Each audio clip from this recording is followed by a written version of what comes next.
ನಮಸ್ತೆ ವೀಕ್ಷಕರೇ, ಅಖಂಡ ಜ್ಯೋತಿಷ್ಯ ವಿಶೇಷ ಕಾರ್ಯಕ್ರಮಕ್ಕೆ ಸ್ವಾಗತ. ನಾನು ತೇಜಸ್ವಿನಿ. ಇವತ್ತಿನ ವಿಶೇಷ ಕಾರ್ಯಕ್ರಮದಲ್ಲಿ ಶನಿ ದೋಷಗಳ ಬಗ್ಗೆ ಮಾತನಾಡ್ತಾ ಹೋಗೋಣ. ಇದ್ರ ಬಗ್ಗೆ ಹೆಚ್ಚಿನ ಮಾಹಿತಿಯನ್ನು ನೀಡಲು ನಮ್ಮ ಜೊತೆ ಇದ್ದಾರೆ ಶ್ರೀಯುತ ಶ್ರೀನಿಧಿ ಹೊಳ್ಳ ಗುರುಗಳಾದಂತಹ ಖ್ಯಾತ ಜ್ಯೋತಿಷ್ಯರು ಹಾಗೂ ಮಾಂತ್ರಿಕರು. ಅವರು ನಮ್ಮ ಜೊತೆ ಇದ್ದಾರೆ. ಅವ್ರನ್ನ ಕಾರ್ಯಕ್ರಮಕ್ಕೆ ಬರ್ಮಾಡ್ಕೊಳ್ಳೋಣ. ನಮಸ್ತೆ ಗುರೂಜಿ, ಕಾರ್ಯಕ್ರಮಕ್ಕೆ ಸ್ವಾಗತ. ಗುರೂಜಿ, ಇವತ್ತು ಶನಿ ದೋಷಗಳ ಬಗ್ಗೆ ಮಾತನಾಡ್ತಾ ಇದ್ದೀವಿ. ಶನಿ ದೋಷಗಳ ಬಗ್ಗೆ ತಿಳಿಸ್ಕೊಡ್ಬೋದಾ? ಶನೈಶ್ಚರ ಅಂತ ಹೇಳಿದರೆ ಬಹಳ ನಿಧಾನವಾಗಿ ಚಲಿಸುವಂಥ ಗ್ರಹ. ಉದಾಹರಣೆಗೆ ಬುಧಗ್ರಹ ಪರಿಕ್ರಮಿಸುವ ಕಾಲಕ್ಕಿಂತ ಇನ್ನೂ ನಿಧಾನವಾಗಿ ಚಲಿಸುವವನು ಅಂತ ಹೇಳಿ. ಹಾಗೆ ಈ ಶನೈಶ್ಚರ ಅಂತ ಹೇಳಿದರೆ ನಿಧಾನವಾಗಿ ಫಲವನ್ನೂ ನಿಧಾನವಾಗಿ, ಅವನ ಚಲನೆ ಅನ್ನುವಂಥದ್ದು ಹೇಗೆ ನಿಧಾನವಾಗಿದೆಯೋ ದುಷ್ಟ ಫಲಗಳನ್ನು ಅಥವಾ ಶುಭ ಫಲಗಳನ್ನು ಕೊಡುವಂಥದ್ದು ಸಮೇತ ಅತೀ ನಿಧಾನವಾಗಿ ಕೊಡುವಂಥವನು. ಹಾಗೆ ಧರ್ಮಗ್ರಹ ಅಂತೇಳಿ ಹೇಳಿದ್ದಾರೆ. ಎಲ್ಲರೂ ಶನೈಶ್ಚರನಿಗೆ ಹೆದರಲೇಬೇಕು ಅನ್ನುವಂಥದ್ದಿಲ್ಲ.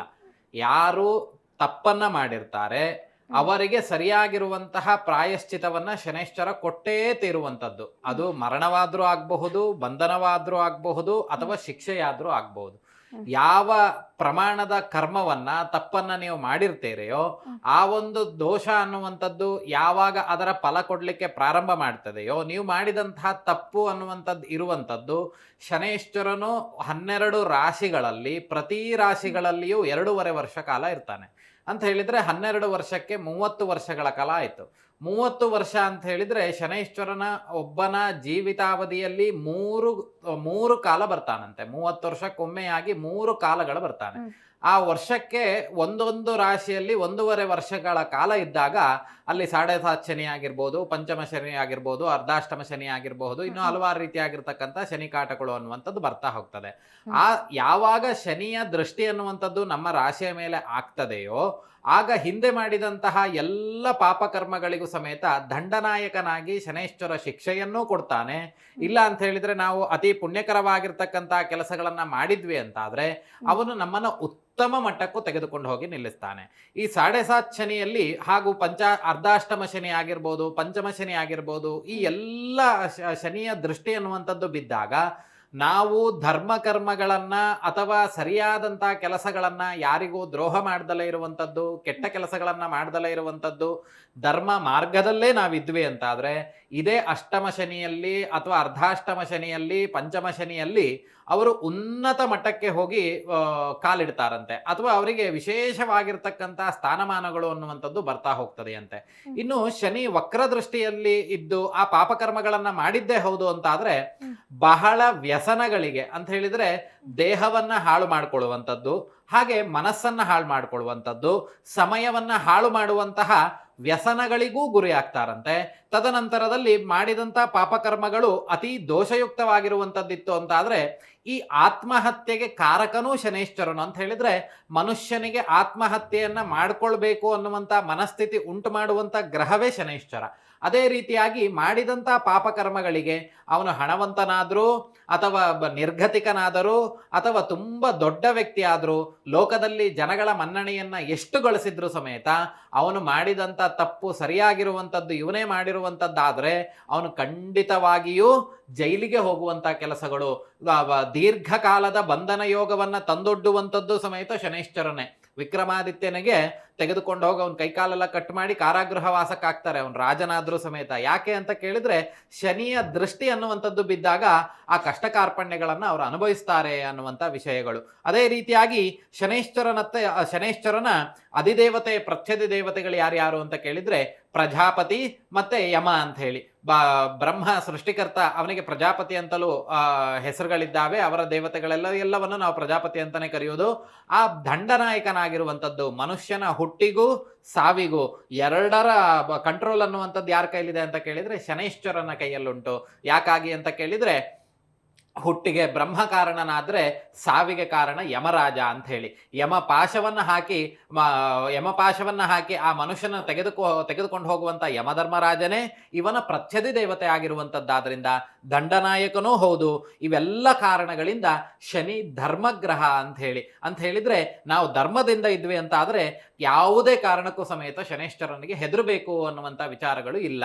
ಯಾಕಾಗಿ ಅಂತ ಕೇಳಿದ್ರೆ ನಾವು ಧರ್ಮದಿಂದ ಇದ್ದಿದ್ದೇ ಹೌದು, ಆಯ್ತು, ಒಳ್ಳೆಯ ಕೆಲಸ ಕೆಲಸಗಳನ್ನೇ ಮಾಡಿದ್ವಿ ಅಂತ ಆದ್ರೆ ಶನೈಶ್ಚರ ನಮ್ಮನ್ನ ತೆಗೆದುಕೊಂಡು ಹೋಗಿ ಉತ್ತಮ ಮಟ್ಟದಲ್ಲಿ ಇರ್ತಾನೆ. ಈ ಬೇರೆ ಗ್ರಹಗಳ ತರ ಇರುವಂತಹ ದೋಷಾದಿಗಳನ್ನು ಪರಿಹಾರ ಮಾಡಿಕೊಂಡ್ರು ಕೂಡಲೇ ಅನುಗ್ರಹ ಮಾಡುವಂತ ರೀತಿಯಲ್ಲಿ ಶನೈಶ್ಚರ ಅನುಗ್ರಹ ಮಾಡೋದಿಲ್ಲ. ಶನೈಶ್ಚರ ಅನುಗ್ರಹ ನಾವು ಪಡಿಬೇಕು ಅಂತ ಆದ್ರೆ ನಾವು ಧರ್ಮ ಮಾರ್ಗದಲ್ಲಿ ಇರಬೇಕು, ಧರ್ಮವನ್ನ ಅನುಸರಿಸಬೇಕು, ಧರ್ಮವನ್ನ ಉಳಿಸುವಂತ ಕೆಲಸ ಮಾಡಬೇಕು. ಆಗ ಮಾತ್ರ ನಮ್ಮ ಹೆಸರು ಅಜರಾಮರವಾಗುವಂತೆ ಆ ಶನೈಶ್ಚರ ಅನುಗ್ರಹವನ್ನ ಮಾಡ್ತಾನೆ. ಅದೇ ರೀತಿಯಾಗಿ ಶನೈಶ್ಚರ ಫಲಗಳನ್ನು ಕೊಡುವಂಥದ್ದು ಸಹಿತವಾಗಿ ನಿಧಾನಗತಿಯಲ್ಲಿ ಫಲಗಳನ್ನು ಕೊಡುವಂಥದ್ದು. ತೊಳಿಲಿಕ್ಕೆ ಕೂತ್ಕೊಂಡ್ರು ಅಷ್ಟೇ ನಿಧಾನವಾಗಿ ಆ ಒಂದು ಮನುಷ್ಯನ ಜನ್ಮವನ್ನೇ ತೊಳೆದು ಹಾಕಿಬಿಡ್ತಾನಂತೆ. ಯಾರು ಅಹಂಕಾರದಿಂದ ಮೆರಿತಾ ಇರ್ತಾರೆ ಅವರನ್ನೆಲ್ಲ ಕುಟ್ಟಿ ಪುಡಿ ಮಾಡಿ ತನ್ನ ಕಾಲೆಳೆಗೆ ಹಾಕುವಂತ ಶಕ್ತಿಯೂ ಇವನಲ್ಲಿದೆ. ಅರ್ಥಾತ್ ಅವರಲ್ಲಿ ಯಾವ ವಸ್ತುವಿನಿಂದ ಅವರು ಅಹಂಕಾರವನ್ನ ಪಡ್ತಾ ಇದ್ದಾರೋ ಆ ಒಂದು ವಸ್ತುವನ್ನೇ ಇಲ್ಲದಂತೆ ಮಾಡಿ ಅವರ ಅಹಂಕಾರಗಳನ್ನೆಲ್ಲ ಕುಟ್ಟಿ ಪುಡಿ ಮಾಡಿ ಅವರಲ್ಲಿ ದೈವಿಕವಾಗಿರ್ತಕ್ಕಂಥ ಭಕ್ತಿ ಬರುವಂತ ಅಂಶಗಳನ್ನು ಅವರಲ್ಲಿ ತುಂಬುತ್ತಾನೆ. ಆದ್ದರಿಂದ ಈ ಶನೈಶ್ಚರನ ಒಬ್ಬನ ಜೀವಿತಾವಧಿಯಲ್ಲಿ 3 ಸಂದರ್ಭಗಳಲ್ಲಿ ಬರ್ತಾರೆ. ಆ 3 ಸಂದರ್ಭಗಳಲ್ಲಿಯೂ ಸಮೇತ ಪ್ರಥಮತವಾಗಿ ನಾವು ಕೆಲವರನ್ನು ನೋಡಿರ್ಬೋದು, 30 ವರ್ಷ ಇದ್ದಾಗೆ ವ್ಯಕ್ತಿ ಮತ್ತೆ 30 ವರ್ಷ ಇರೋದಿಲ್ಲ.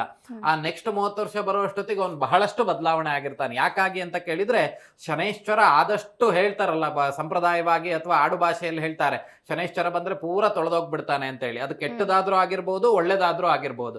ನಿಮ್ಮಲ್ಲಿ ಅತಿ ಒಳ್ಳೆತನ ಇದ್ರೂ ಅದನ್ನು ಬಿಡೋದಿಲ್ಲ, ಅತಿ ಕೆಟ್ಟತನ ಇದ್ರೂ ಅವನು ಬಿಡೋದಿಲ್ಲ. ಎಲ್ಲವನ್ನ ಸಮ ಪ್ರಮಾಣದಲ್ಲಿ ತಂದು ಜೀವಿತಾವಧಿಯಲ್ಲಿ ಜೀವನ ಮಾಡ್ಲಿಕ್ಕೆ ಏನ್ ಬೇಕೋ ಅದರಂತೆ ನಮ್ಮನ್ನ ಸೆಟ್ ಮಾಡಿ ಹೋಗ್ಬಿಡ್ತಾನೆ.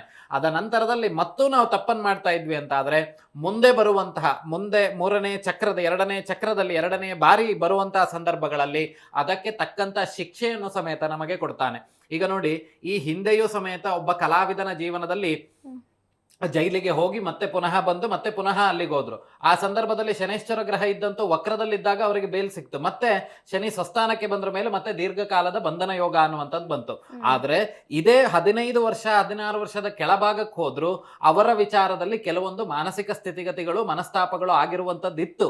ಯಾಕೆ ಅಂದ್ರೆ ಆ ಸಂದರ್ಭದಲ್ಲಿ ಆ ಶನೈಶ್ಚರ ಗ್ರಹ ಅನ್ನುವಂಥದ್ದು ಅವ್ರ ಜೀವಿತಾವಧಿಯಲ್ಲಿ ಬಂದಿದ್ದ.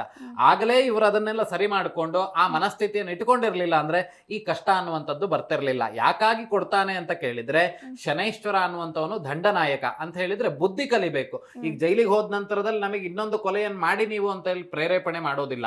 ಆ ಕೊಲೆ ಮಾಡ್ಲಿಕ್ಕೆ ಯಾವ ಮನಸ್ಥಿತಿ ಅನ್ನುವಂಥದ್ದು ನಮ್ಮಲ್ಲಿ ಇರ್ತದೆಯೋ ಅದು ಬರ್ಲಿಕ್ಕೆ ಆಗ್ಬಾರ್ದು. ಅದು ಶಿಕ್ಷೆಯೋ ಶಿಕ್ಷಣವೋ ಎರಡರಲ್ಲಿ ಒಂದು ಕೊಟ್ಟಾದ್ರೂ ಆ ಮನಸ್ಥಿತಿಯನ್ನ ಬದಲಾವಣೆ ಮಾಡಿ ಬಿಡ್ತಾರೆ. ಅದೇ ರೀತಿಯಾಗಿ ಶನೈಶ್ವರನ್ನು ಮಾಡುವಂಥದ್ದು. ಧರ್ಮ ಕರ್ಮಗಳ ಮೇಲೆ ಹೆಚ್ಚು ಆಸಕ್ತಿ ಬರಲಿಕ್ಕೆ ಯಾವ ಪ್ರಾಯಶ್ಚಿತವನ್ನು ಮಾಡಬೇಕೋ ಆ ಪ್ರಾಯಶ್ಚಿತ ಅವರಿಗೆ ಒದಗಿ ಬರುವಂತೆ ಆ ಕೆಲಸವನ್ನ ಮಾಡ್ತಾನೆ. ಅದೇ ರೀತಿಯಾಗಿ ಈ ಶನೈಶ್ಚರನಿಂದನೇ ಕೊರೋನಾ ಚಿಂತನೆಯನ್ನು ಮಾಡಬಹುದು. ಈಗ ಏನು ಅಂತ ಕೇಳಿದ್ರೆ ಶನಿಯ ಕಾರಕ ಪದಗಳು ಯಾವ್ದು ಅಂತ ಕಾರಕತ್ವ ಯಾವ್ದು ಅಂತ ಕೇಳಿದ್ರೆ ಮುಟ್ಟುವಂಥದ್ದು, ಉಸಿರಾಡುವಂಥದ್ದು, ತದನಂತರದಲ್ಲಿ ಬಹಳಷ್ಟು ಜನ ಸೇರುವಂಥದ್ದು, ಇವೆಲ್ಲವೂ ಮತ್ತೆ ಇನ್ಫೆಕ್ಷನ್ ಆಗುವಂಥದ್ದು, ಇವೆಲ್ಲವೂ ಶನಿಯಿಂದನೇ ನಾವು ಚಿಂತನೆ ಮಾಡುವಂಥದ್ದು. ಯಾವಾಗ ಶನಿ ವಕ್ರವಾಗಿದ್ದು ಪುನಃ ಸ್ವಸ್ಥಾನಕ್ಕೆ ಬಂದೋ ಕೊರೋನಾ ಅನ್ನುವಂಥದ್ದೇ ಹೋಗಿಬಿಡ್ತು. ಅದೇ ರೀತಿಯಾಗಿಯೇ ಈ ಶನೈಶ್ವರನ ಕಷ್ಟಗಳು ಅನ್ನುವಂಥದ್ದು ಯಾರು ಹೆದರಬೇಕು ಅಂತ ಕೇಳಿದ್ರೆ ನೀವು ತಪ್ಪು ಮಾಡಿರುವುದೇ ಹೌದು ಅಂತಾದ್ರೆ ನೀವು ಶನೈಶ್ವರನನ್ನ ಹೆದರಲೇಬೇಕು.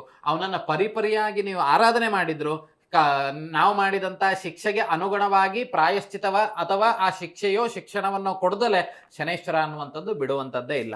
ಹಾಗಾದ್ರೆ ಸಾಮಾನ್ಯವಾಗಿ ಯಾರನ್ನ ಶನೈಶ್ವರನನ್ನ ಯಾವ ರೀತಿಯಾಗಿ ಆರಾಧನೆ ಮಾಡಬಹುದು, ಶನೈಶ್ವರನನ್ನ ತೃಪ್ತಿಪಡಿಸುವಂತಹ ಕೆಲಸಗಳು ಹೇಗೆ, ಶನಿಯ ದೋಷಗಳು ಅನ್ನುವಂಥದ್ದು ಬಂದಾಗ ನಾವು ಇನ್ಯಾವ ದೇವರನ್ನ ಆರಾಧನೆ ಮಾಡಿದ್ರೆ ಅನುಕೂಲತೆ ಆಗ್ತದೆ ಅನ್ನುವಂಥ ಚಿಂತನೆ ಮಾಡೋದಾದ್ರೆ ಶನೈಶ್ವರನಿಗೆ ಹೇಳಿರುವಂತಹ ಸಂಖ್ಯೆ ಏನು ಅಂತ ಕೇಳಿದ್ರೆ 23,000 ಶನೈಶ್ವರ ಮೂಲಮಂತ್ರ ಜಪವನ್ನ, ಅಧಿದೇವತಾ ಪ್ರತ್ಯಧಿದೇವತೆಗಳ ಜಪವನ್ನ ದಶಾಂಶದಷ್ಟು ಮಾಡಿ, ದಶಾಂಶದಷ್ಟು ತರ್ಪಣಾದಿಗಳನ್ನ ಹೋಮಹವನಗಳನ್ನ ಮಾಡಿ, ಬ್ರಾಹ್ಮಣರಿಗೆ ದಾನಾದಿಗಳನ್ನ ನವಗ್ರಹ ದಾನಾದಿಗಳನ್ನ ಮಾಡಿದ್ರೆ ಶನೈಶ್ವರನ ದೋಷ ಅನ್ನುವಂಥದ್ದು ಪರಿಹಾರ ಆಗ್ತದೆ. ಅದೇ ರೀತಿಯಾಗಿ ಶನೈಶ್ವರನನ್ನ ಕರಿದಂತಹ ತಿಂಡಿಗಳಿಂದ ನೈವೇದ್ಯಿಸುವಂಥದ್ದು, ಎಳ್ಳಿನ ಭಕ್ಷ್ಯಗಳನ್ನ ಮಾಡಿ ನೈವೇದ್ಯವನ್ನ ಮಾಡುವಂಥದ್ದು, ಇವೆಲ್ಲವೂ ಶನೈಶ್ವರನ ತೃಪ್ತಿಗೆ ಕಾರಣವಾಗುವಂಥದ್ದು. ಅದೇ ರೀತಿಯಾಗಿ ಯಾರು ನ್ಯಾಯವಾಗಿ ಇರ್ತಾರೆಯೋ ಅವರು ಯಾವುದೇ ಕಾರಣಕ್ಕೂ ಶನೈಶ್ವರನಿಂದ ಹೆದರಬೇಕು ಅನ್ನುವಂಥ ಸ್ಥಿತಿಗತಿಗಳೇ ಇಲ್ಲ. ಯಾರು ನ್ಯಾಯವಾಗಿರ್ತಾರೆ ಅವರ ಹೆಸರನ್ನ ಇನ್ನೂ ಅಜರಾಮರವಾಗಿರುವಂತೆ ಆ ಶನೈಶ್ವರ ಅನುಗ್ರಹ ಮಾಡ್ತಾನೆ ಅನ್ನುವಂಥ ವಿಚಾರಗಳನ್ನು ನಾವಿಲ್ಲಿ ತಿಳಿಬೇಕಾಗ್ತದೆ. ಅದೇ ರೀತಿಯಾಗಿ ಶನೈಶ್ವರನ ಈ ಒಂದು ಗ್ರಹದಲ್ಲಿ ಯಾವ ರೀತಿ ಹೊಲಿಸ್ಕೊಳ್ಬೇಕನ್ನುವಂಥ ಚಿಂತನೆಗಳನ್ನು ನೋಡಿದ್ವಿ. ಅದೇ ತಾರಾಗ್ರಹರಾಗಿರ್ತಕ್ಕಂತಹ ಕುಜ, ಶನಿ, ಬುಧ, ಗುರು, ಶುಕ್ರ ಇವೆಲ್ಲವೂ ಸಮೇತ ಕೆಟ್ಟ ಫಲಗಳನ್ನ ಈ ಒಂದು ಕಾಲಘಟ್ಟದಲ್ಲಿ ಕೊಡ್ತಾ ಹೋಗ್ತಾರೆ. ಯಾರ ಮೇಲೆ ದೃಷ್ಟಿ ಅನ್ನುವಂಥದ್ದು ಬಿತ್ತೋ, ಈಗ ಇಂದ್ರನಾದ್ರೂ ಸಮೇತ ಶನೈಶ್ಚರನಿಂದ ಶಾಪವನ್ನ ಒಳಗಾದವನೇ. ಏನು ಅಂತ ಕೇಳಿದ್ರೆ, ನಾರದ ಮಹರ್ಷಿಗಳ ಮಾತನ್ನು ಕೇಳಿ ಎಂತ ಮಾಡ್ತಿರ್ತಾನೆ ಶನೈಶ್ವರ, ಎಲ್ಲ ಗ್ರಹಗಳ ಇಂದ್ರ ಎಲ್ಲ ಗ್ರಹಗಳ ಮೇಲೆ ಕಾಲಿಟ್ಕೊಂಡು ಓಡಾಡ್ತಾ ಇರ್ತಾನೆ. ಆಗ ನಾರದ ಮಹರ್ಷಿಗಳು ಬಂದು ಏನ್ ಬೆನ್ನಿಗೆ ಹಾಕಿ ಅವರಿಗೆಲ್ಲ ಉಲ್ಲಾಸ ಆಗುವಂತೆ ಮಾಡ್ತಾ ಇದ್ಯಾ, ಅವ್ರನ್ನ ಎದುರುಗಡೆ ಇದ್ ಮಾಡಿ ಅವ್ರ ಹೊಟ್ಟೆ ಮೇಲೆ ನೀನ್ ನಡಿಬೇಕಂತ ಹೇಳ್ಬಿಟ್ಟು ನಾರದ ಹೇಳಿದಾಗ, ಇಂದ್ರ ಏನಾಗ್ತಾನೆ, ಎಲ್ಲ ಗ್ರಹಗಳನ್ನು ತುಳ್ಕೊಂಡು ಬಂದು ಶನೇಶ್ವರನನ್ನು ತುಳಿದಾಗ ಯಾವಾಗ ಹೊಟ್ಟೆ ಭಾಗದ ಮೇಲೆ ತನ್ನ ಪಾದವನ್ನ ಇಡ್ತಾನೋ, ಶನಿಯ ದೃಷ್ಟಿ ಅನ್ನುವಂಥದ್ದು ಇಂದ್ರನ ಮೇಲೆ ಬೀಳ್ತದೆ. ಇಂದ್ರನಿಗೆ ಹಲವಾರು ರೀತಿಯಾಗಿರ್ತಕ್ಕಂಥ ಯುದ್ಧ ಸಂಕಟಗಳು ಬರ್ತಾ ಹೋಗ್ತದೆ. ಯಾಕಾಗಿ ಅಂತ ಕೇಳಿದ್ರೆ, ಅವನು ಮಾಡಿದಂಥದ್ದು ಧರ್ಮ ಮಾರ್ಗದಲ್ಲಿ ನಡೆಯುವಂತ ಕೆಲಸ ಅಲ್ಲ. ಆದ್ರಿಂದ ಈ ಒಂದು ಕಷ್ಟ ಅನ್ನುವಂಥದ್ದು ಅವನಿಗೆ ಬಂತು. ನಂತರದಲ್ಲಿ ಗಣಪತಿಯನ್ನು, ಆಂಜನೇಯನನ್ನು ಈ ಸಂದರ್ಭದಲ್ಲಿ ಶನೈಶ್ಚರನ ದೃಷ್ಟಿ ಅನ್ನುವಂಥದ್ದು ನಮ್ಮ ಮೇಲೆ ಬಿದ್ದಾಗ ಗಣಪತಿಯನ್ನು ಹಾಗೆ ಆಂಜನೇಯನನ್ನು ಆರಾಧನೆ ಮಾಡೋದ್ರಿಂದ ಶನಿಯ ಕ್ರೂರ ದೃಷ್ಟಿ ಅನ್ನುವಂಥದ್ದು ಸ್ವಲ್ಪ ಮಟ್ಟಿಗೆ ಪರಿಹಾರ ಆಗುವಂತ ಲಕ್ಷಣಗಳಿರ್ತದೆ. ಯಾಕಂದ್ರೆ ಶನಿಯ ದೃಷ್ಟಿಯಿಂದ ತಪ್ಪಿಸಿಕೊಂಡಂತವ್ರು ಇಬ್ರೆ, ಗಣಪತಿ ಮತ್ತೆ ಆಂಜನೇಯ ಇಬ್ರೆ. ಹಾಗಾಗಿ ಅವರಿಬ್ಬರನ್ನ ಆರಾಧನೆ ಮಾಡುವಂಥದ್ದು, ಆ ದೇವತಾನುಗ್ರಹವನ್ನ ಪಡೆದುಕೊಳ್ಳುವಂಥದ್ದು, ಆ ಶನೈಶ್ವರನ ಕ್ರೂರ ದೃಷ್ಟಿಯಿಂದ ಸ್ವಲ್ಪ ಪ್ರಮಾಣದ ರಿಲೀಫ್ ಅನ್ನುವಂಥದ್ದು ಆ ಮನುಷ್ಯರಿಗೆ ಸಿಗ್ತಾ ಹೋಗ್ತದೆ. ಅದೇ ರೀತಿಯಾಗಿ ಶನೈಶ್ವರನನ್ನ ಹೇಗೂ ಬಳಸ್ಕೊಳ್ಬಹುದು. ಅವನಲ್ಲಿ ಎರಡೂ ಮುಖವೂ ಇದೆ. ಒಂದು ಕ್ರೂರ ಮುಖವೂ ಉಂಟು, ಒಂದು ಪ್ರಸನ್ನ ಮುಖವೂ ಉಂಟು. ಒಂದು ಕಪ್ಪು ಶನಿಯನ್ನು ಅಂತ ಹೇಳ್ತಾರೆ, ಇನ್ನೊಂದು ನೀಲಿ ಶನಿ ಅಂತ ಹೇಳಿ ಹೇಳ್ತಾರೆ. ಯಾಕಾಗಿ ಅಂತ ಕೇಳಿದ್ರೆ, ಕಪ್ಪು ಶನಿ ಅನ್ನುವಂಥದ್ದು ಮನುಷ್ಯನ ಕಷ್ಟ ಕಾರ್ಪಣ್ಯಗಳನ್ನ ಇನ್ನೂ ಹೆಚ್ಚು ಮಾಡ್ತದೆ. ನೀಲಿ ಶನಿ ಅನ್ನುವಂಥದ್ದು ಶುಭವಾಗಿರುವಂಥದ್ದು ಆಗಿರುವಂತ ಕಾರಣದಿಂದ. ಅದೇ ರೀತಿಯಾಗಿ ಶನೈಶ್ವರನಿಗೆ ಆ ದೋಷಗಳು ಪರಿಹಾರ ಆಗಬೇಕು ಅಂತಾದ್ರೆ ವಿಶೇಷವಾಗಿ ಹೇಳಿರುವಂಥದ್ದು ಎಳ್ಳಿನ ಗಂಟಿನಿಂದ ಮಾಡಿದಂತಹ ದೀಪಗಳನ್ನ, ಎಳ್ಳು ಬತ್ತಿಯನ್ನ ಹಚ್ಚಬೇಕು ಅಂತ ಹೇಳಿದ್ದಾರೆ. ಯಾಕಾಗಿ ಎಳ್ಳು ಬತ್ತಿಯನ್ನು ಹಚ್ಚಬೇಕು ಅಂತ ಹೇಳಿದ್ದಾರೆ ಅಂತ ಕೇಳಿದ್ರೆ, ಎಳ್ಳು ಅನ್ನುವಂಥದ್ದು ಮೋಕ್ಷಕಾರಕ.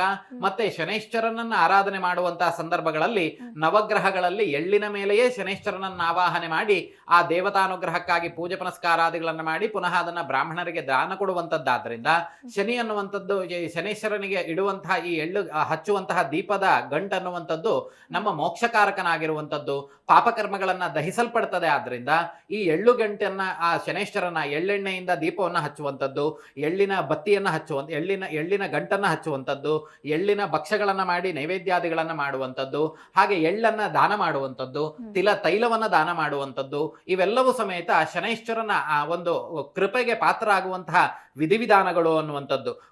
ಕ್ರೂರಗ್ರಹ ಅನ್ನುವಂಥದ್ದು. ಯಾಕಂದ್ರೆ ಶನೈಶ್ವರ ಅತೀ ಕ್ರೂರವಾಗಿದ್ದ ಅಂತಾದ್ರೆ ಏನಾಗ್ತದೆ ಅಂತ ಕೇಳಿದ್ರೆ, ಯಾರಲ್ಲಿ ಅಹಂಕಾರವಾಗಿರ್ತದೆಯೋ ಅವರ ಅಹಂಕಾರವನ್ನು, ಯಾಕೆಂದ್ರೆ ಆ ಶನೈಶ್ವರನ ಕಥೆಯಲ್ಲಿ ಕೇಳುವಾಗ ವಿಕ್ರಮಾದಿತ್ಯನನ್ನೇ ಬಿಡ್ಲಿಲ್ಲ.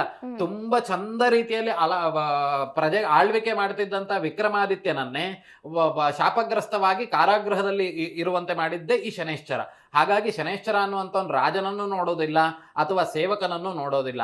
ಅವರವರ ಪಾಪಕರ್ಮಕ್ಕೆ ಅನುಗುಣವಾಗಿ ಶಿಕ್ಷೆಗಳನ್ನ ಕೊಡ್ತಾ ಹೋಗ್ತಾನೆ. ಹಾಗಾಗಿ ಶನೈಶ್ವರದಲ್ಲಿ ಯಾವ ರೀತಿಯ ಬೇಕಾದ್ರೂ ಫಲಗಳನ್ನ ಅವನು ಕೊಡ್ಬೋದು. ತುಂಬಾ ಪಾಪಕರ್ಮಗಳನ್ನು ಮಾಡಿದ್ದೇ ಹೌದು ಅಂತ ಆದ್ರೆ ಸೀದಾ ಹೋಗಿ ಮರಣಕ್ಕೂ ಸಮೇತ ಹೋಗುವಂತೆ ಅಂತ ಹೇಳಿದ್ರೆ ಸ್ವಯಂಕೃತವಾಗಿ ಆತ್ಮಹತ್ಯೆಯನ್ನ ಮಾಡಿಕೊಳ್ಳುವಂಥದ್ದು, ಅದಾದ ನಂತರದಲ್ಲಿ ಮರಣಕ್ಕೆ ಹೋಗುವಂತೆ ಮಾಡುವಂತ ಮನಸ್ಥಿತಿಯನ್ನು ಸಮೇತ, ಮರಣ ಸೂಚಕಗಳನ್ನ ಕೊಡುವಂಥದ್ದು ಸಮೇತ ಇದೇ ಶನೈಶ್ಚರನಾಗಿರುವಂತಹ ಕಾರಣದಿಂದ ವಿಷ ಕುಡಿಯುವಂಥದ್ದು, ಆತ್ಮಹತ್ಯೆ ಮಾಡುವಂತ ಎಲ್ಲ ವಿಷಯಗಳು ಸಮೇತ ಶನೈಶ್ಚರನ ಕೆಲವೊಂದು ದೋಷಗಳಿಂದನೇ ಉಂಟಾಗುವಂಥದ್ದು. ಶನಿ ಕಾಟವನ್ನ ಸಹಿಸಿಕೊಳ್ಳಕ್ಕಾಗ್ದಲೇ ಆತ್ಮಹತ್ಯೆಗೆ ಪ್ರಯತ್ನ ಮಾಡ್ತಾರೆ. ಈಗ ನಾವು ಮಾಡಿದಂತ ಪ್ರಾಯಶ್ಚಿತಗಳೇ. ಈಗೇನೋ ಅಂತ ಕೇಳಿದ್ರೆ, ನಾವೇನೋ ಒಂದು ಕೆಟ್ಟ ಕೆಲಸವನ್ನ ಮಾಡಿ ಒಂದು ತೊಂದರೆಯನ್ನು ಅನುಭವಿಸ್ತಾ ಇರ್ತೇವೆ. ಆ ತೊಂದರೆಯನ್ನು ಅನುಭವಿಸ್ಲಿಕ್ಕಾಗ್ದಲೇ ನಾವು ಮರಣವನ್ನು ಹೊಂದಿ ಬಿಡೋಣ ಅನ್ನುವಂತ ಮನಸ್ಥಿತಿ. ವಿಕ್ರಮಾದಿತ್ಯನಿಗಾದ್ರೂ ಅಷ್ಟೇ, ಅವ್ನು ಕಳ್ತನ ಮಾಡ್ಲಿಲ್ಲ ಅಂದ್ರೂ ಸಮೇತ ಆ ಮುತ್ತಿನ ಹಾರವನ್ನ ಯಾವ್ದು ಹಂಸ ಅನ್ನುವಂಥದ್ದು ನುಂಗು ಬಿಡ್ತದೆ. ಆದ್ರೆ ಅಪವಾದ ಬರುವುದು ಯಾರಿಗ ಮೇಲೆ? ವಿಕ್ರಮಾದಿತ್ಯನ ಮೇಲೆ. ಆಮೇಲೆ ಅವ್ನು ತಗೊಂಡೋಗಿ ಹಾಕುದಿಲ್ಲ, ಜೈಲಿಗೆ ಹಾಕ್ತಾರೆ. ಅವನ ಕೈಗಳನ್ನೆಲ್ಲ ಕಟ್ ಮಾಡಿ ಬಿಡ್ತಾರೆ. ಆ ಸಂದರ್ಭದಲ್ಲಿ ಅವನಿಗೆ ಮರಣ ಯಾತನೆಗಳು ಶುರು ಆಗ್ತದೆ. ಆಗ ಅವನು ಹೇಳ್ತಾನೆ, ನಾನು ಮರಣ ಹೊಂದಿ ಬಿಡ್ತೇನೆ, ನಂಗೆ ತಡ್ಕೊಳ್ಲಿಕ್ಕೆ ಆಗ್ತಿಲ್ಲ ಅಂತ. ಆ ಪರಿಸ್ಥಿತಿಗೆ ತೆಗೆದುಕೊಂಡು ಹೋಗಿ ಮಾಡುವಂತ ಕೆಲಸ ಯಾರು ಅಂತ ಕೇಳಿದ್ರೆ, ಆ ಮನಸ್ಥಿತಿ ಬರ್ಲಿಕ್ಕೆ ಕಾರಣನೇ ಈ ಶನೈಶ್ಚರ. ಯಾಕಾಗಿ ಆ ಮನಸ್ಥಿತಿ ಬರ್ತದೆ ಅಂತ ಕೇಳಿದ್ರೆ, ನಾವು ಮಾಡಿದಂತ ಪಾಪಕರ್ಮದ ಪ್ರಮಾಣ ಅನ್ನುವಂಥದ್ದು ಅಷ್ಟಿರ್ತದೆ. ಆದ್ರಿಂದ ಆ ರೀತಿಯಾಗಿರ್ತಕ್ಕಂಥ ತೊಂದರೆಗಳನ್ನು ಕೊಡ್ತದೆ. ಒಂದು ಸ್ಥಾನಭ್ರಂಶಂಚ ಅಂದ್ರೆ ಇರುವಂತಹ ಸ್ಥಾನವನ್ನ ಚ್ಯುತಿ ಮಾಡುವಂತ ಕೆಲಸ ಮಾಡ್ಬೋದು, ಅಂಗ ವೈಕಲ್ಯಗಳನ್ನ ಕೊಡ್ಬೋದು, ಅಥವಾ ಆತ್ಮಹತ್ಯೆಗಳನ್ನ ಮಾಡುವಂತದ್ದಾಗ್ಬೋದು, ವಿಷಪ್ರಾಶನಗಳನ್ನ ಮಾಡ್ಲಿಕ್ಕೂ ಸಮೇತ ಇವನೇ ಕಾರಣನಾಗಿರುವಂತವನು. ವಿಷಪ್ರಾಶನಗಳನ್ನೂ ಮಾಡಬಹುದು. ನವಗ್ರಹಗಳಲ್ಲಿ ಶನೈಶ್ಚರನಿಗೆ ಒಂದು ಹೆಸರಿದೆ, ಪಂಚಮ ಶನಿ, ಅಷ್ಟಮ ಶನಿ, ಸಾಡೆ ಸಾತ್ ಶನಿ, ಸ್ವಯಂಕೃತ ಅಪರಾಧಗಳಿಂದ ಪ್ರಾಯಶ್ಚಿತ ಭಾವನದಲ್ಲಿ ಈ ಒಂದು ದೋಷಗಳು ಅನ್ನುವಂಥದ್ದು ಬಂದಾಗ ಅವ್ರಿಗೆ ಪೆಟ್ಟುಗಳನ್ನ ಕೊಡ್ತಾ ಹೋಗ್ತದೆ ಅನ್ನುವಂಥದ್ದು. ಎಷ್ಟು ದೋಷಗಳಿವೆ ಅಂತ. ಅಂದ್ರೆ ಆ ಒಂದು ಬಚಕ್ರ ಅಂತೇಳಿ ಹೇಳ್ತಾರೆ. ನಾವೇನು ನಮ್ಮ ಜಾತಕವನ್ನ ಓಪನ್ ಮಾಡಿದ್ವಿ ಅಂತ ಆದ್ರೆ ಅದರಲ್ಲಿ 12 ಮನೆಗಳಿರ್ತದೆ. ಆ 12 ಮನೆಗೆ ಬಚಕ್ರ ಅಂತ ಹೇಳಿ ಹೆಸರು. ಆ 12 ಮನೆಗೆ ಒಂದು ಮನೆಯಲ್ಲಿ ಶನೈಶ್ಚರ ವಾಸ ಮಾಡುವಂಥದ್ದು 1.5 ವರ್ಷಗಳ ಕಾಲ. 12 ವರ್ಷಗಳ ಕಾಲ ಅವನು ಆಚರಣೆ ಮಾಡುವಂತ ಸಂದರ್ಭಗಳಲ್ಲಿ, ಅಂದ್ರೆ ಬರುವಂತ ಸಂದರ್ಭದಲ್ಲಿ 30 ವರ್ಷ ಆಗಿ ಹೋಗಿರ್ತದೆ. ಆ 30 ವರ್ಷಗಳಲ್ಲಿ ಆಯಾ ರಾಶಿಯವರಿಗೆ ಯಾವ ರಾಶಿಯ ಮೇಲೆ ಅವನು ಸಂಚಾರಕ್ಕಾಗಿ ಬರ್ತಾನೋ ಅವರ ಪಾಪಕರ್ಮಗಳನ್ನ ದಹಿಸಲ್ಪಡುವಂಥದ್ದು ಅಥವಾ ಅವರಿಗೆ ಕಷ್ಟ ಕಾರ್ಪಣ್ಯಗಳನ್ನು ಕೊಡುವಂಥದ್ದು ಎಲ್ಲ ಕೆಲಸಗಳನ್ನು ಮಾಡ್ತಾನೆ. ಶನೈಶ್ಚರನಿಗೆ ನಾನು ಆಗ್ಲೇ ಹೇಳಿದಂತೆ ಯಾವುದೇ ಲಂಚವನ್ನು ಕೊಡ್ತೇವೆ ಅಥವಾ ಅವನನ್ನು ಪ್ರಾರ್ಥನೆ ಮಾಡಿದ ಕೂಡಲೇ ನನ್ನ ಬಿಡ್ತಾನೆ, ಯಾವ ಲಕ್ಷಣವೂ ಇಲ್ಲ. ಅವನು ದಂಡಾಧಿಕಾರಿಯ ಕೆಲಸ ಏನು ಅಂತ ಕೇಳಿದ್ರೆ ದಂಡ ಹಾಕುವಂಥದ್ದೇ. ಅದು ಮಾನವಾದ್ರೂ ಆಗಿರಬಹುದು, ಅಪವಾದಗಳಾದ್ರೂ ಆಗಿರಬಹುದು, ಅಥವಾ ಮರಣವಾದ್ರೂ ಆಗಿರಬಹುದು.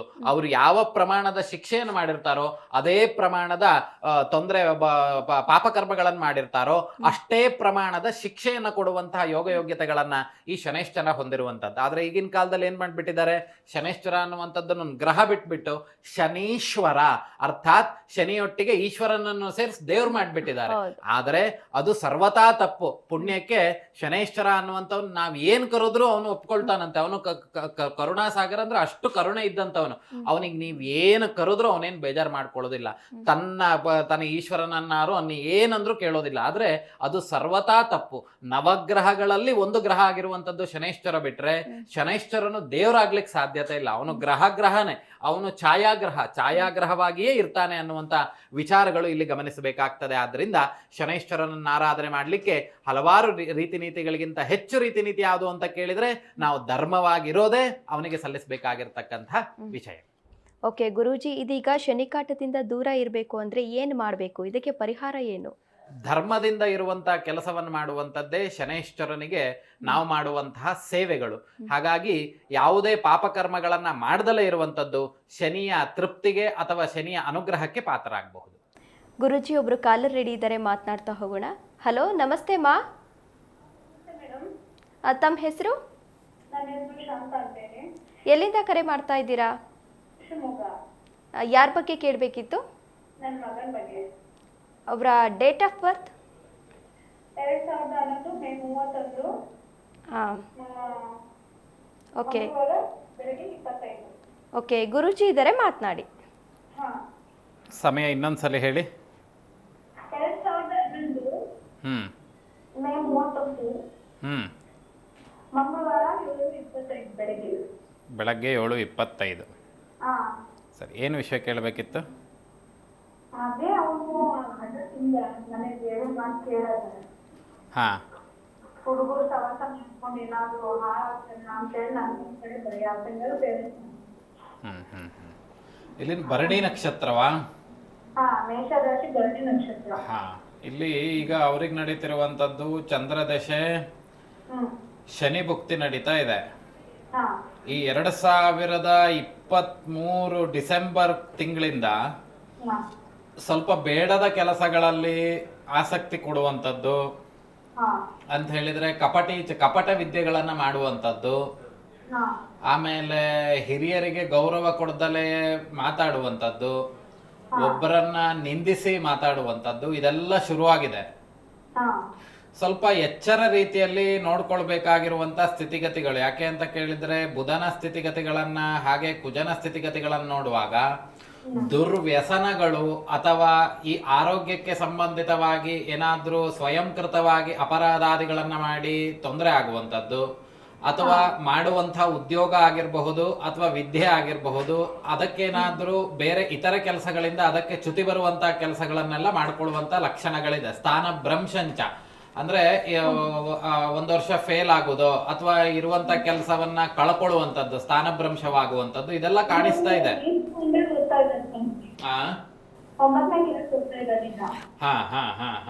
ಸ್ವಲ್ಪ ಸಮಸ್ಯೆಗಳಾಗುವಂತ ಲಕ್ಷಣಗಳಿದೆ. ಈ 2022-23 ಸ್ವಲ್ಪ ಏನಾದ್ರು ಆರೋಗ್ಯದಲ್ಲಿ ತೊಂದರೆ ಆಯ್ತಾ ಅವನಿಗೆ? ಅಂದ್ರೆ ಆ ಥರ ಏನು ಆರೋಗ್ಯ ತೊಂದರೆ ಆಗಿಲ್ಲ, ಅಂದ್ರೆ ನನಗೆ ಹಾಸ್ಟೆಲ್ ಆಗ್ತಿದೆ, ಅವಕ್ಕೆ ಸ್ವಲ್ಪ ಇದೆಲ್ಲ ಆಗಿತ್ತು. ಅದೇ ಒಟ್ಟು ಸ್ಥಾನ ಬದಲಾವಣೆ ಆಗಿದೆ, ಆರೋಗ್ಯ ಸಮಸ್ಯೆ ಅಥವಾ ಸ್ಥಾನ ಬದಲಾವಣೆ, ಈಗ ಹಾಗೆ ನೋಡೋದಾದ್ರೆ ಆ ಸ್ಥಾನ ಬದಲಾವಣೆ ಅನ್ನುವಂಥದ್ದಾಗಿದೆ. ಆಗಿದೆ, ಹೌದು. ಸ್ವಲ್ಪ ದೋಷಗಳಿದೆ, ಅಂದ್ರೆ ಸ್ನೇಹಿತ ವರ್ಗ ಸ್ವಲ್ಪ ಅವ್ರು ಮಾಡಿದಂತ ತಪ್ಪು ಇವನ ಮೇಲೆ ಬರುವುದೋ ಅಥವಾ ಈ ತರದ್ದೇನೋ ಆಗಬಹುದು. ಹಾ. ಸದ್ಯದ ಪರಿಸ್ಥಿತಿಗೆ ಯಾಕಾಗಿ ಹೀಗಾಗ್ತಿದೆ ಅಂತ ಕೇಳಿದ್ರೆ ಅವನ ಜಾತಕದಲ್ಲಿರುವಂತ ದೋಷಗಳು, ದೇವತಾನುಗ್ರಹ ಅನ್ನುವಂಥದ್ದು ಜಾತಕಕ್ಕೆ ಇಲ್ಲ. ಎಲ್ಲಿರೋದು ನೀವು? ಶಿವಮೊಗ್ಗದಲ್ಲಿ? ಶಿವಮೊಗ್ಗದಲ್ಲಿ ಬೊಮ್ಮನಪೇಟೆ ಸ್ವಾಮಿ. ಹಾ, ಇಲ್ಲಿ ಸ್ವಲ್ಪ ಜಾತಕ ರೀತಿಯಾಗಿರುವಂತ ದೋಷಗಳಿದೆ. ಹಾ. ಆರೋಗ್ಯದಲ್ಲಿ ಸ್ವಲ್ಪ ಪ್ರಮಾಣದ ಪೆಟ್ಟು ಬೀಳುವಂತ ಲಕ್ಷಣಗಳಿದೆ. ಹಾ. ಸದ್ಯದ ಪರಿಸ್ಥಿತಿಗೆ ಗಣಪತಿಯನ್ನ ಆರಾಧನೆ ಮಾಡ್ಲಿ, ಒಂದು 3 ಕಾಯಿ ಗಣಪತಿ ಹೋಮವನ್ನು ಮಾಡಿಸಿ, ಹಾ. ಸಾಧ್ಯತೆ ಇದ್ರೆ ನೇರವಾಗಿ ಬಂದು ಭೇಟಿ ಮಾಡಿ. ಬೇರೆ ವಿಚಾರಗಳಿದ್ದಾವೆ, ಅದನ್ನೆಲ್ಲ ನಾವಿಲ್ಲಿ ಸೂಕ್ಷ್ಮವಾಗಿ ಚಿಂತನೆ ಮಾಡ್ಲಿಕ್ಕೆ ಸಾಧ್ಯತೆ ಇಲ್ಲ. ಸದ್ಯದ ಪರಿಸ್ಥಿತಿಗೆ ಒಂದು 3 ಕಾಯಿ ಗಣಪತಿ ಹೋಮವನ್ನು ಅವನ ಹೆಸರಿನಲ್ಲಿ ಮಾಡಿಸಿ, ಅದಾದ ನಂತರದಲ್ಲಿ ನೇರವಾಗಿ ಬಂದು ಭೇಟಿ ಮಾಡಿ ಏನ್ ಮಾಡ್ಬೇಕನ್ನುವಂತ ವಿಚಾರಗಳನ್ನು ಹೇಳ್ತಾನೆ. ಶುಭವಾಗ್ಲಿ. ಓಕೆ, ಧನ್ಯವಾದ ಶಾಂತ ಅವರೇ ಕರೆ ಮಾಡಿದ್ದಕ್ಕಾಗಿ. ವೀಕ್ಷಕರೇ, ನೀವು ಕೂಡ ಗುರೂಜಿಯವರ ಜೊತೆ ಮಾತನಾಡಬೇಕು ಅಂತ ಅಂದರೆ ಸ್ಕ್ರೀನ್ ಮೇಲೆ ಕಾಣ್ತಾ ಇರುವಂಥ ನಂಬರ್ಗೆ ಕರೆ ಮಾಡಿ ಗುರೂಜಿ ಜೊತೆ ಮಾತನಾಡಿ ನಿಮ್ಮ ಸಮಸ್ಯೆಗಳನ್ನು ಹೇಳ್ಕೋಬಹುದು. ಜೊತೆಗೆ ನೇರವಾಗಿ ಅವರನ್ನು ಭೇಟಿ ಮಾಡಿ ನಿಮ್ಮ ಸಮಸ್ಯೆಗಳಿಗೆ ಪರಿಹಾರವನ್ನು ಕೂಡ ಕಂಡುಕೊಳ್ಬಹುದು. ಓಕೆ, ಧನ್ಯವಾದ ಗುರೂಜಿ, ಶನಿ ದೋಷಗಳ ಬಗ್ಗೆ ವಿವರವಾಗಿ ತಿಳಿಸ್ಕೊಟ್ಟಿದ್ದಕ್ಕಾಗಿ. ನೋಡಿದ್ರಲ್ಲ ವೀಕ್ಷಕರೇ, ಇದಾಗಿತ್ತು ಇವತ್ತಿನ ಅಖಂಡ ಜ್ಯೋತಿಷ್ಯ. ಇನ್ನು ಹೆಚ್ಚಿನ ಕಾರ್ಯಕ್ರಮಗಳಿಗಾಗಿ ನೋಡ್ತಾ ಇರಿ ಜೀ ಕನ್ನಡ ನ್ಯೂಸ್, ಸತ್ಯವೇ ಸುದ್ದಿಯ ಜೀವಾಳ.